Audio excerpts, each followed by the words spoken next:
ఒక చాకలైనా తెల్ల మాసిపోయిన బట్టలు తీసుకెళ్లి చాకలలో ఇవాళైతే వాషింగ్ మిషన్లు వచ్చాయి కదా. ఈ వాషింగ్ మిషన్లు రాకముందు 20 30 40 ఏళ్ళ ముందు ఎట్లా మన బట్టలు తెల్లగయ్యాయి?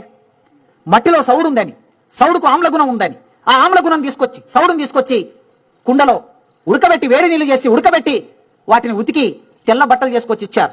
ఈ టెక్నాలజీ మన చదువులోకి ఎన్నడూ రాలే, మనకు తెలియదు. అంటే ఒక చాకలైన వృత్తిని వృత్తిగా మాత్రమే చూశారు. అదే బ్రాహ్మణుని వృత్తి మాత్రం మన పుస్తకాల్లోకి వచ్చేసింది. మీరు ఈ దేశంలో ఎవరి వృత్తి పుస్తకాల్లోకి రాలే.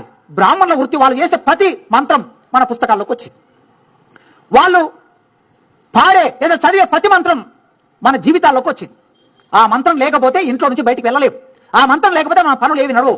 ఎన్ని ఉపన్యాసాలు ఇచ్చినా, చాలా మంది వేదికమైన ఉపన్యాసాలు ఇచ్చిన తర్వాత మళ్ళీ అక్కడికి వెళ్ళాక ఇంట్లో తల్లి ఒప్పుకోలేదనో, తండ్రి ఒప్పుకోలేదనో, లేదా అమ్మమ్మనో, నానమ్మనో, తాతయ్యనో ఎవరెవరు ఒప్పుకోలేదని మళ్ళీ బ్రాహ్మణుని విలువాల్సిందే, ఇల్లు కట్టాల్సిందే, పునాది తీయాలంటే ఆయనే మంత్రం, సంవృత అయితే ఆయనే మంత్రం, పెళ్లి అయితే ఆయనే మంత్రం, సావైతే ఆయనే మంత్రం. ఏం కావాలన్నా వాళ్ళ మంత్రాల ద్వారా నడుస్తుంది.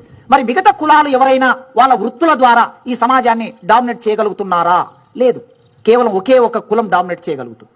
అంటే మన ప్రజల జీవితం మన విద్యలో లేదు. అది ఉండాలని కోరుకోవటమే శాస్త్రీయ విద్యా విధానం. ఆ డిమాండ్తో ఇన్ని సంవత్సరాలకు విద్యా సంఘాలు పోరాటం చేస్తున్నాయి. అది రాకపోగా, శాస్త్రీయ విద్య రాకపోగా ఇప్పుడు అశాస్త్రీయ విద్య పాఠ్య పుస్తకాల్లోకి రాబోతున్నది. వస్తుంది, ఆల్రెడీ వచ్చింది, రాబోతున్నది. ఇది ప్రమాదం.